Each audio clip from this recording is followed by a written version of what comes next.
أعوذ بالله من الشيطان الرجيم. بسم الله الرحمن الرحيم. والوالدات يرضعن أولادهن حولين كاملين لمن أراد أن يتم الرضاعة، وعلى المولود له رزقهن وكسوتهن بالمعروف، لا تكلف نفس إلا وسعها، لا تضار والدة بولدها ولا مولود له بولده، وعلى الوارث مثل ذلك، فإن أرادا فصالا عن تراض منهما وتشاور فلا جناح عليهما.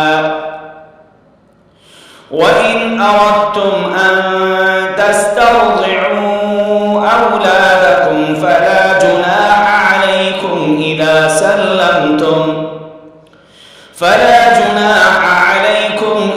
سلمتم ما آتيتم بالمعروف، واتقوا الله واعلموا أن الله بما تعملون بصير.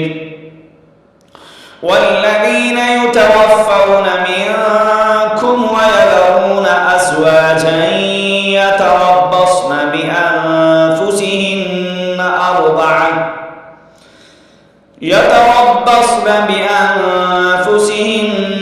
أربعة أشهر وعشرا، فإذا بلغن أجلهن فلا جناح عليكم فيما فعلن في أنفسهن بالمعروف، والله بما تعملون خبير. ولا جناح عليكم فيما عرضتم به من خطبة النساء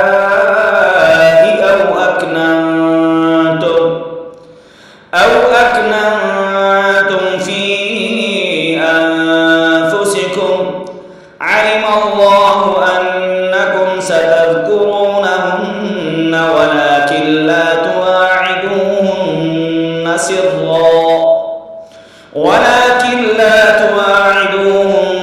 سرا إلا أن تقولوا قولا معروفا، ولا تعزموا عقدة النكاح حتى يبلغ الكتاب أجله، واعلموا أن الله يعلم ما في أنفسكم فاحذروه، واعلموا أن الله غفور حليم।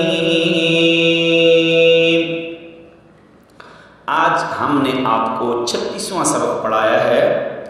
जितने भी दूसरा पारा है, 36वां सबक दूसरा सिपारा।